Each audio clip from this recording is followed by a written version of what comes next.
धर्मक्षेत्रे कुरुक्षेत्रे समवेता युयुत्सवः मामकाः पांडवाश्चैव किम कुर्वत संजय।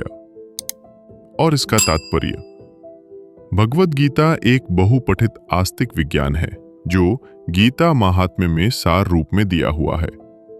इसमें यह उल्लेख है कि मनुष्य को चाहिए कि वह श्री कृष्ण के भक्त की सहायता से सवीक्षण करते हुए भगवद गीता का अध्ययन करे और स्वार्थ प्रेरित व्याख्याओं के बिना उसे समझने का प्रयास करे। अर्जुन ने जिस प्रकार से साक्षात भगवान कृष्ण से गीता सुनी और उसका उपदेश ग्रहण किया, इस प्रकार की स्पष्ट अनुभूति का उदाहरण भगवद गीता में ही है। यदि उसी गुरु परंपरा से निजी स्वार्थ से प्रेरित हुए बिना किसी को भगवद गीता समझने का सौभाग्य प्राप्त हो, तो वह समस्त वैदिक ज्ञान तथा विश्व के समस्त शास्त्रों के अध्ययन को पीछे छोड़ देता है।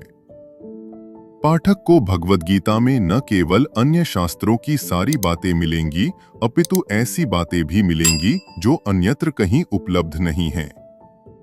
यही गीता का विशिष्ट मानदंड है। स्वयं भगवान श्री कृष्ण द्वारा साक्षात उच्चरित होने के कारण यह पूर्ण आस्तिक विज्ञान है। महाभारत में वर्णित धृतराष्ट्र तथा संजय की वार्ताएं इस महान दर्शन के मूल सिद्धांत का कार्य करती हैं। माना जाता है कि इस दर्शन की प्रस्तुति कुरुक्षेत्र के युद्ध स्थल में हुई, जो वैदिक युग से पवित्र तीर्थ स्थल रहा है। इसका प्रवचन भगवान द्वारा मानव जाति के पथ प्रदर्शन हेतु तब किया गया जब वे इस लोक में स्वयं उपस्थित थे। धर्मक्षेत्र शब्द सार्थक है क्योंकि कुरुक्षेत्र के युद्ध स्थल में अर्जुन के पक्ष में श्री भगवान स्वयं उपस्थित थे। कौरवों का पिता धृतराष्ट्र अपने पुत्रों की विजय की संभावना के विषय में अत्यधिक संदिग्ध था। अतः इसी संदेह के कारण उसने अपने सचिव से पूछा। उन्होंने क्या किया? वह आश्वस्त था कि उसके पुत्र तथा उसके छोटे भाई पांडु के पुत्र कुरुक्षेत्र की युद्ध भूमि में निर्णयात्मक संग्राम के लिए एकत्र हुए हैं। फिर भी उसकी जिज्ञासा सार्थक है।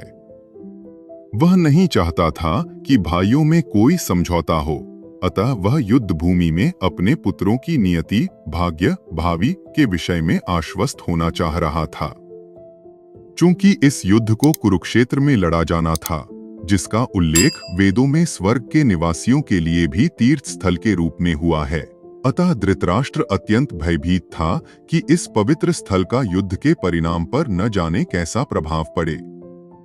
उसे भलीभांति ज्ञात था कि इसका प्रभाव अर्जुन तथा पांडु के अन्य पुत्रों पर अत्यंत अनुकूल पड़ेगा, क्योंकि स्वभाव से वे सभी पुण्यात्मा थे। संजय श्री व्यास का शिष्य था, अतः उनकी कृपा से संजय धृतराष्ट्र के कक्ष में बैठे बैठे कुरुक्षेत्र के युद्ध स्थल का दर्शन कर सकता था।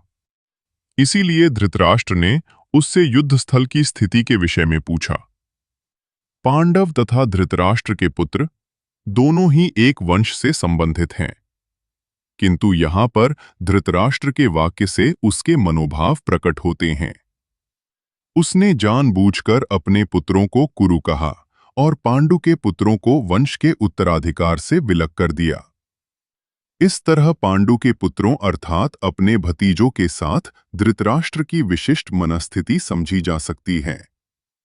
जिस प्रकार धान के खेत से अवांछित पौधों को उखाड़ दिया जाता है, उसी प्रकार इस कथा के आरंभ से ही ऐसी आशा की जाती है कि जहां धर्म के पिता श्री कृष्ण उपस्थित हों, वहां कुरुक्षेत्र रूपी खेत में दुर्योधन आदि धृतराष्ट्र के पुत्र रूपी अवांछित पौधों को समूल नष्ट करके युधिष्ठिर आदि नितांत धार्मिक पुरुषों की स्थापना की जाएगी।